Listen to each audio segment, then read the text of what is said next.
When Twilight got her wings, she got a musical episode.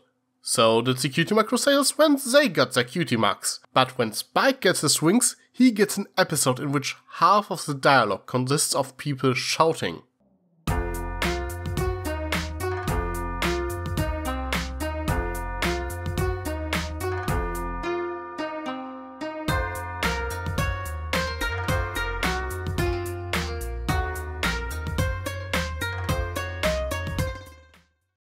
The magic of retcons, you gotta love it. Well, okay, maybe the word retcon is a bit extreme. We still hardly know anything about dragons, and their culture and even less about the biology. Neither do the ponies in the show for the matter. So yeah, Smolder only fit a couple of gaps here. That being said, I actually kinda like the fact that Spike appeared as a child, not because he is one, but rather because he has a pure heart, for the most part. But as it turns out, Baby Dragon means Baby Dragon after all. Well, so much from me shipping Spike with Ember. Okay, it hardly makes a difference for them in 100 years or so, but right now it's kinda squeaky. In any case, it does arguably make sense that greed-induced bigness is not the same as growing up for dragons. Spike could hardly control himself in Secret of My Access and turned into a monster that apparently lost the ability to speak and to reason, making him too different from other grown-up dragons we have seen so far in the show. It would also imply that all other dragons that aren't as small as Spike are almost unredeemable greedy monsters. So in the end, this differentiation is a good thing. So yeah, instead we are introduced to the mold in this episode, or how I like to call it, dragon puberty, because that's pretty much what it is. This episode is not exactly subtle in this regard. I mean, it's all there. He gets smelly, his voice does not exactly crack, but his difficulty to control the volume of his voice is similar enough. And of course, acne in form of stone scales. And at the end of it, he can even get wing boners. I know, really mature. In any case, this is perhaps the one thing that bothers me about this episode the most. It doesn't really have a conflict. There isn't a problem that needs to be solved. Spike just suffered throughout the episode due to his body changing, and I don't think that this is that much fun to watch. It is not as bad as in, let's say, Princess Spike or other episodes in which the universe just seems to hate Spike. Here it is something all dragons have to live through at some point, and the episode at least tries to tell some jokes with it. Though I do think that the comedy in this episode was a bit lackluster, and was mostly undercut by Spike's angst. Well, okay, this was sort of the closest thing this episode had to a conflict. Spike feared that Twilight could kick him out, as dragons do that to their children who go through the mold. Obviously, Twilight would never do that, we all know it, and Spike should probably know it as well. But even if it is maybe a bit irrational, it's still in character as it had been explored before that being abandoned by Twilight is his worst fear, as seen in the Crystal Empire for example. And frankly, I might start worrying about that as well. I mean, would you like to live in the same house as a dragon who cannot control his fire breath and literally stinks? So his angst is actually somewhat justified this time around. One thing I did enjoy were the callbacks to older episodes. I don't celebrate them as much as Silverquill, and sometimes I think they are rather unnecessary, but they work pretty well here. If this episode hadn't brought up Secret of My Access for example, I and pretty much every other reviewer would have complained why they ignored that episode. And it was pretty nice to see what has become of Pee-wee.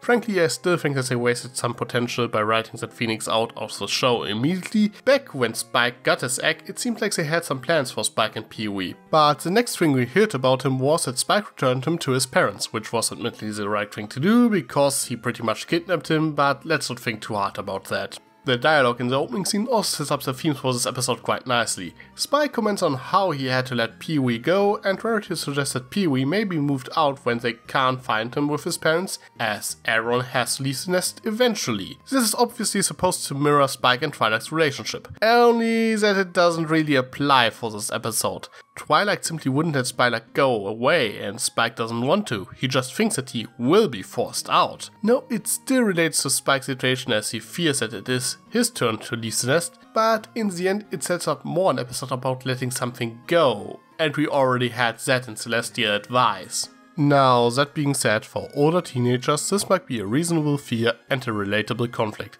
At some point everyone is expected to move out of their mother's basement and get a home for themselves, and maybe you feel like you have to do so sooner rather than later. But as Spike only fears that Twilight could kick him out, and he never confronts her about it until everything is over, it seems a bit hollow.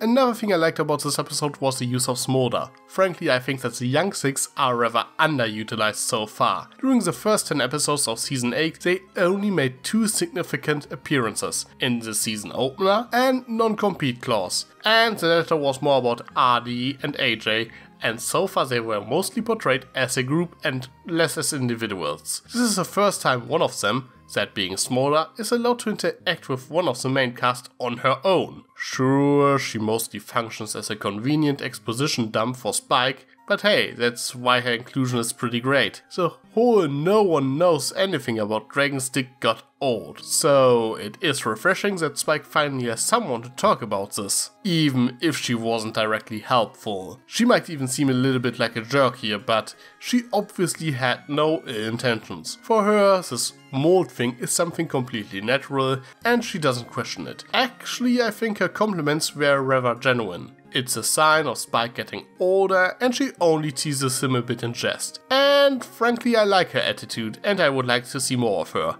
Yet I still think that she was a little bit underutilized in this episode as well. Her scene was pretty good, but I think she could have been a little bit more invested in the plot, instead of spouting some exposition, only to vanish immediately afterwards. But hey, I take what I can get. And talking of underutilized characters, Sakura also shows up again.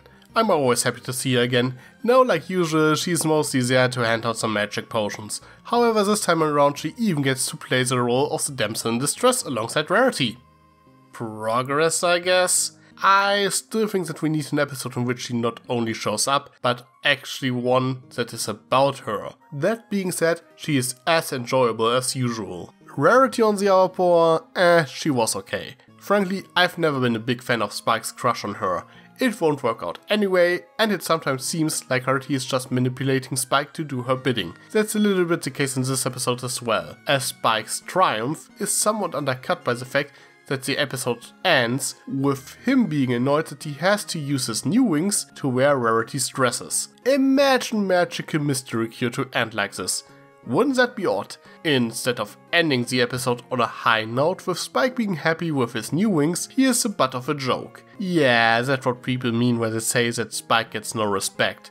Besides that, I think that her allergic reaction to phoenix feathers, which is a rather common thing apparently, was rather unnecessary. Her being deaf throughout half the episode barely made a difference. She could have simply visited Sakura to ask for the cream for Spike directly. And her shouting because she can't hear herself was more annoying than funny, and it feels especially unnecessary when we already have Spike shouting because he cannot control the volume of his voice. One shouting person is more than enough. 2 is just obnoxious. Also, it would have been probably for the better to focus more on the relationship between Spike and Twilight in this episode, and to give more screen time to the purple alicorn, and remove Rarity from the story. I know she and Spike are close, but Twilight is a bit more important here, not to mention that it would barely change the plot. If you were to replace Rarity with Twilight in most scenes, nothing would change. Also, I'm pretty sure that Twilight is more than capable to handle a rock, but I suppose she hesitated a bit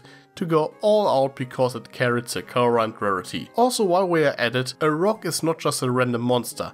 It's a giant bird of prey that originated in Arabic folklore, and it's probably best known for its appearance in the stories of Sindbad the Sailor. It is also a rather common throw-in creature for fantasy works in general. You find the rock in every D&D monster manual after all. The fight against the rock was obviously the highlight of this episode, and seeing Spike with wings was a pretty pleasant surprise. I never expected that to happen. However, while I think that it is rather awesome that Spike has wings now, I'm also a little bit disappointed. It seems to enforce that all dragons have wings, where before it seemed like there are different kinds of dragons. Now they seem all a bit samey. In any case, it's a pretty big change for Spike's character design. Now, if they were to give the Cutima Crusaders new models to reflect their age better, I can die in peace, as if that would ever happen. With that being said, let's wrap things up. As far as Spike episodes go, the meltdown is okay. It's not that terrible, and while Spike suffers a bit, it doesn't seem particularly mean-spirited. There's some good stuff to be found, and Spike getting his wings